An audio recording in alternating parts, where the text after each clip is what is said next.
ನಿನ್ನೆ 65 ರೂಪಾಯಿ ಇದ್ದಿದ್ದು ಇವತ್ತು 69 ರೂಪಾಯಿ ಆಗಿದೆ. ಇನ್ನೊಂದು ಬಂಕಲ್ಲಿ 85 ರೂಪಾಯಿ ಆಗಿದೆ. 36 ರೂಪಾಯಿ. ಒಂದು 10 ರೂಪಾಯಿ ಕೇಳಿದ್ರೆ ಮಕ್ಕೆ ಹೋಗಿತಾರೆ ಜನ. ಏನು ಸರ್ ಈ ಥರ ಗೌರ್ಮೆಂಟ್ ಮಾಡಿಬಿಟ್ರೆ ಏನು ಮಾಡೋದು ಹೇಳಿ ಬಡವರು. ನಾವು ಬೆಳಗ್ಗೆ ಸಾಯಂಕಾಲ ತನಕ ಇದನ್ನು ನಂಬ್ಕೊಂಡೇ ಆಟೋ ಓಡಿಸ್ತೀವಿ. ಬಿಸ್ನೆಸ್ ಇಲ್ಲ, ಏನೂ ಇಲ್ಲ, ರೋಡಲ್ಲಿ ಕೂತ್ಕೊಂಡು ಅಲ್ದಾಡೋ ಪರಿಸ್ಥಿತಿ ಆಗಿದೆ. ಏನು ಮಾಡ್ತೀರಾ? ರ್ಯಾಪಿಡೋ ಬಂತು, ಬೈಕ್ ಟ್ಯಾಕ್ಸಿ ಬಂತು, ಎಲ್ಲ ಹೋಯ್ತು.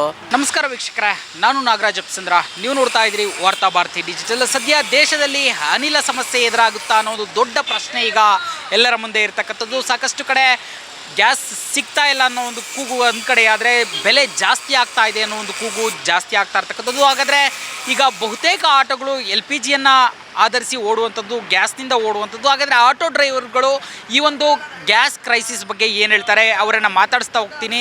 ಅವರು ಈ ವಿಚಾರವಾಗಿ ಏನು ಹೇಳ್ತಾರೆ ಕೇಳೋಣ ಬನ್ನಿ. ನಿಮ್ಗೇನಾದರೂ ಎಫೆಕ್ಟ್ ಆಗಿದೆಯಾ ಏನು ಅಂತ ಸರ್? ಸಿಕ್ಕಾಪಟ್ಟೆ ಎಫೆಕ್ಟು. ಯಾರಿಗೆ ಎಫೆಕ್ಟ್ ಇಲ್ಲ, ಎಲ್ರಿಗೂ ಎಫೆಕ್ಟೇ. ಇದು ಆಟೋ ಗ್ಯಾಸ್ದು ಎಷ್ಟು ಜಾಸ್ತಿ ಆಗಿದೆ ಸರ್? 5 ರೂಪಾಯಿ. 5 ರೂಪಾಯಿ KG ಮೇಲೆ 5 ರೂಪಾಯಿ ಜಾಸ್ತಿ ಆಗಿದೆ. ಹಂಗಂತೇಳಿ ನೀವು ಗ್ರಾಹಕರಿಂದ ಈಗೇನು ಜಾಸ್ತಿ ತಗೊಳಕ್ಕಾಗಲ್ಲ. ಹೆಂಗೆ ಕೊಡ್ತಾರೆ ಹೇಳಿ ಪಾಪ? ಎಲ್ರಿಗೂ ಅವರೇ ಅಲ್ವಾ, ಅವ್ರಿಗೂ ಅವರೇ ಅಲ್ವಾ, ಹೆಂಗೆ ಕೊಡ್ತಾರೆ ಹೇಳಿ? ನೋಡಿ, ಬಿಸ್ನೆಸ್ಸೇ ಇಲ್ಲ, ಹಿಂಗೆ ಆರಾಮಾಗಿ ಕೂತಿದ್ದೀವಿ, ಯಾರೂ ಹತ್ತಲ್ಲ. ಈ ಥರ ಆಗಿಬಿಟ್ರೆ ತುಂಬ ಕಷ್ಟ ಆಗುತ್ತೆ. ನಿಮ್ಮ ಹೆಸರು ಸರ್? ಕುಮಾರ್ ಅಂತ. ವಾರಿಂದ ಪ್ರಾಬ್ಲಮ್ ಆಗಿದೆ. ಅಲ್ಲ, ವಾರ ಆಗುತ್ತೆ ಅಂತೇಳಿ ಮೊದಲೇ ಇತ್ತು. ಇದೆಲ್ಲ ನನಗೆ ಗೊತ್ತಿರೋ ಸೆಂಟ್ರಲ್ ಗೌರ್ಮೆಂಟ್ದು ಪ್ರಾಬ್ಲಮ್ಮು ಸರ್. ಇದೆಲ್ಲ ಎಲ್ಲ ಜಾಸ್ತಿ ಮಾಡ್ತಾರೋದೆಲ್ಲ ಅವ್ರದ್ದು ಪ್ರಾಬ್ಲಮ್ ಸರ್. ಈಗ ಖರ್ಚು ಜಾಸ್ತಿ ಆಗ್ತಾ ಇದೆ ನಿಮಗೆ. ಆಟೋ ಫೇರು ಬಾಡಿಗೆ ಅಷ್ಟೇ ಬರ್ತಾ ಇದೆ. ಜನ ಇಲ್ಲ ಸರ್, ಗಾಡಿಗಳು ಜಾಸ್ತಿ ಆಗ್ಬಿಟ್ಟೈತೆ. ಜಾಸ್ತಿ ಗಾಡಿಗಳಾಗೈತೆ. ಬೈಕ್ ಟ್ಯಾಕ್ಸಿ ಭಯಂಕರ, ಬಸ್ ಫ್ರೀ, ಭಾರಿ ಕಷ್ಟ ಐತೆ. ಇದರ ನಡುವೆ ಗ್ಯಾಸ್ ರೇಟ್ ಬೇರೆ ಮತ್ತೆ ಜಾಸ್ತಿ ಆಗಿದೆ. ಹೌದು ಜಾಸ್ತಿ ಆಗಿದೆ. ಹೌದು. ನಿಮ್ಮ ಹೆಸರು ಸರ್? ನವೀನ್. Thank you. ಏನು ಮಾಡೋಕ್ಕಾಗಲ್ಲ, ಅಲ್ಲ, ಜಾಸ್ತಿ ಆಗುತ್ತೆ. ಅದು ಒಂದೊಂದು ಬಂಕಲ್ಲಿ ಒಂದೊಂದು ರೇಟ್ ಮಾಡ್ತಾ ಇದ್ದಾರೆ. ಒಂದೊಂದು ಮಂತಲ್ಲಿ ಒಂದು ರೇಟ್ ಆಗ್ತಾ ಇದೆ. ಒಂದು ನಿನ್ನೆ 65 ರೂಪಾಯಿ ಇದ್ದಿದ್ದು ಇವತ್ತು 69 ರೂಪಾಯಿ ಆಗಿದೆ. ಇನ್ನೊಂದು ಬಂಕಲ್ಲಿ 85 ರೂಪಾಯಿ ಆಗಿದೆ. ಕಷ್ಟ ಆಗಲ್ವ ಸರ್? ಈಗ ಬಾಡಿಗೆ ಅಷ್ಟೇ ಇರುತ್ತೆ, ಮೀಟರ್ ಅಷ್ಟೇ ಇರುತ್ತೆ, ಬಟ್ ಏನು ಮಾಡುತ್ತೆ, ಕಮ್ಮಿ ಆಗೋವರೆಗೂ ಅನುಭವಿಸ್ಲೇಬೇಕು. ನಿಮ್ಮ ಹೆಸರು ಸರ್? ನಾಗರಾಜ್.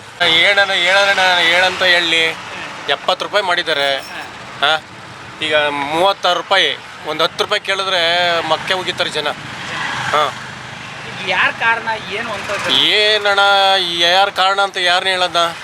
ಈಗ ಯುದ್ಧದ ಕಾರಣ ಅಂತ ಹೇಳೋಣ, ಇಲ್ಲ ನಮ್ಮ ದೇಶದ ಕಾರಣ ಅಂತ ಹೇಳೋಣ. ನಮ್ಮಲ್ಲೂ ಎಲ್ಲರೂ ಉತ್ಪಾದನೆ ಮಾಡಬೇಕು, ಬೇರೆಯವ್ರು ನಂಬ್ಕೋಬಾರ್ದೇನೋ ಅಂತ. ನಿಮ್ಮ ಹೆಸರು ಸರ್? ಜಗದೀಶ್ ಅಂತ. ಆಗಿದೆ ಆಟೋ ಡ್ರೈವರ್ಗಳು. ಸರ್ 85 ರೂಪಾಯಿ ಮಾಡಿಕ್ಕೆ ಅವ್ರೀಗ ಇವಾಗ ತಾನೇ ಹಾಕ್ಸ್ಕೊಂಬಂದೆ. ಏನು ಹೇಳ್ತೀರಿ ಸರ್? ಏನು ಸರ್ ಈ ಥರ ಗೌರ್ಮೆಂಟ್ ಮಾಡಿಬಿಟ್ರೆ ಏನು ಮಾಡೋದು ಹೇಳಿ ಬಡವರು. ನಾವು ಬೆಳಗ್ಗೆ ಸಾಯಂಕಾಲ ತನಕ ಇದನ್ನು ನಂಬ್ಕೊಂಡೇ ಆಟೋ ಓಡಿಸ್ತೀವಿ ಅಲ್ವಾ. ಮತ್ತು 85 ರೂಪಾಯಿ ಆಗ್ಬಿಟ್ರೆ ಕೇಳೋಕ್ಕಾಗ. ಈ ಸಾರ್ ಪಬ್ಲಿಕ್ ಪಾಪ ಎಷ್ಟು ಸರ್, 36 ರೂಪಾಯಿ ಇರೋದನ್ನ 40 ರೂಪಾಯಿ ಕೊಡ್ತಾವ್ರ ಪಾಪ. ನಾವು ಏನೂ ಮಾಡೋಕ್ಕಾಗಲ್ಲ ಪಾಪ. ಅವ್ರೇನು ಮಾಡ್ತಾರೆ ಹೇಳಿ? ಅವರು ಕಷ್ಟಪಟ್ಟು ಅವರು ಸಂಪಾದನೆ ಮಾಡಿ ದುಡ್ಡು ಆಗ್ಬೇಕು ತಾನೆ. ನಮ್ಗೇನಿದಾನ ಬೇರೆ ಯಾರಿಗಾದ್ರೂ ಕೇಳೋಣ. ನಾವು ಬೇಜಾರಾಗ್ಬಿಡಿದೆ. ಬಿಸ್ನೆಸ್ ಇಲ್ಲ, ಏನೂ ಇಲ್ಲ, ರೋಡಲ್ಲಿ ಕೂತ್ಕೊಂಡು ಅಲ್ದಾಡೋ ಪರಿಸ್ಥಿತಿ ಆಗಿದೆ. ಏನು ಮಾಡ್ತೀರಾ? ರ್ಯಾಪಿಡೋ ಬಂತು, ಬೈಕ್ ಟ್ಯಾಕ್ಸಿ ಬಂತು, ಎಲ್ಲ ಹೋಯ್ತು. ಮೊದಲಾದರೂ ಗೌರ್ಮೆಂಟ್ ಬಸ್ ಫ್ರೀ ಮಾಡಿದ್ರು. ಸ್ಟಾರ್ಟಿಂಗಲ್ಲಿ ಸ್ವಲ್ಪ ಎಫೆಕ್ಟ್ ಇತ್ತು, ಆಮೇಲೆ ಏನು ತೊಂದರೆ ಇಲ್ಲ. ನಾರ್ಮಲಾಗಿ ಲೇಡೀಸ್ ಮಾತ್ರ ಹೋಗ್ತಾರೆ, ಜೆಂಟ್ಸ್ ಎಲ್ಲ ಆಟೋಗೆ ಬರ್ತಾಯಿದ್ರು, ಏನು ತೊಂದರೆ ಇಲ್ಲ ಬಸ್ದೇನು. ಈ ಬೈಕ್ ಬಂತಲ್ಲ, ಅದರಿಂದ ತುಂಬ ಎಫೆಕ್ಟ್ ಆಯಿತು. ಆ ಬೈಕ್ ಬಂದಿದ್ದು ಅದು ಇಲ್ದಿರ ಇವಾಗ ಗ್ಯಾಸ್ ಬೇರೆ ಜಾಸ್ತಿ ಆಯ್ತಲ್ಲ. ಏನು ಸರ್ ಇಷ್ಟು 60 ರೂಪಾಯಿ ಇದ್ದಿದ್ದು 65, 70, 75. ಇವಾಗ ಪ್ರೈವೇಟ್ ಬಂಕ್ ಅವರು 85 ರೂಪಾಯಿ. ಇವತ್ತು ಬೆಳಗ್ಗೆ 85 ರೂಪಾಯಿ ಪ್ರೈವೇಟ್ ಬಂಕಲ್ಲಿ. ಗೌರ್ಮೆಂಟ್ ಬಂಕಲ್ಲಿ 69 ರೂಪಾಯಿ, 69, 77 ಪೈಸೆ.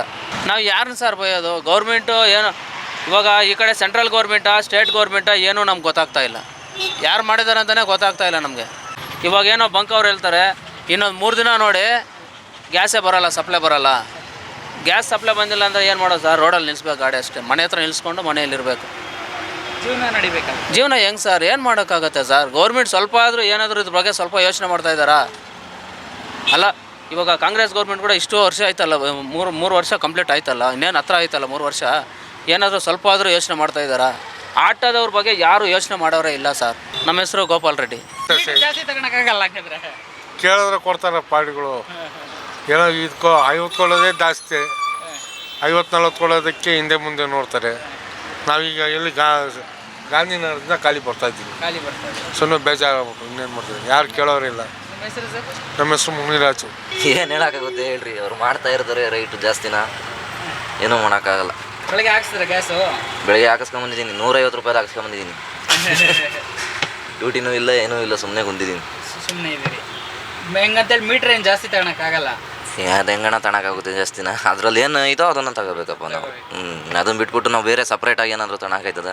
ನಿಮ್ಮ ಹೆಸರು? ಮುದು ಅಂತ ಹೇಳಿ. ಕೇಳಿದ್ರಲ್ಲ, ಇದು ಆಟೋ ಚಾಲಕರ ಮಾತು. ನಾವು ಮೀಟ್ರ್ಗಿಂತ ಜಾಸ್ತಿ ಹಣವನ್ನು ತೆಗೆದುಕೊಳ್ಳೋದಕ್ಕೆ ಆಗಲ್ಲ, ಆದರೆ ಪ್ರತಿನಿತ್ಯ ಗ್ಯಾಸ್ನ ರೇಟ್ ಜಾಸ್ತಿ ಆಗ್ತಾ ಇದೆ. ಮತ್ತು ಕೆಲವು ಬಂಕ್ಗಳಲ್ಲಿ ಹೇಳ್ತಾ ಇದ್ದಾರೆ ಇದೇ ರೀತಿ ಇನ್ನು ಕೆಲ ದಿನದಲ್ಲಿ ಅನಿಲದ ಪೂರೈಕೆ ನಿಂತು ಹೋಗುತ್ತೆ, ಗ್ಯಾಸ್ ಸಿಗಲ್ಲ ಅಂತ ಹೇಳ್ತಾ ಇದ್ದಾರೆ. ಈ ರೀತಿ ಆಗಿಬಿಟ್ರೆ ಆಟೋ ಡ್ರೈವರ್ಗಳ ಬದುಕು ಬೀದಿಗೆ ಬಂದು ನಿಲ್ಲುವ ಸಾಧ್ಯತೆ ಇದೆ ಅಂತೇಳಿ ಅವರು ಆತಂಕವನ್ನು ವ್ಯಕ್ತಪಡಿಸ್ತಾ ಇರ್ತಕ್ಕಂಥದ್ದು. ಒಟ್ಟಾರೆಯಾಗಿ ಈ ಅನಿಲದ ಒಂದು ಕ್ರೈಸಿಸ್ ಏನಿದೆ ಅಥವಾ ಗ್ಯಾಸ್ ಕ್ರೈಸಿಸ್ ಏನಿದೆ, ಇದು ದೇಶದ ನಾಗರಿಕರ ಮೇಲೆ ಒಂದು ದೊಡ್ಡ ಪರಿಣಾಮವನ್ನು ಸದ್ಯಕ್ಕೆ ಬೀರ್ತಾ ಇರ್ತಕ್ಕಂಥದ್ದು. ವಿಡಿಯೋ ಜರ್ನಲಿಸ್ಟ್ ಗೌತಮ್ ಜೊತೆ ನಾಗರಾಜ್ BF ಚಂದ್ರ, ವಾರ್ತಾ ಭಾರತಿ, ಬೆಂಗಳೂರು.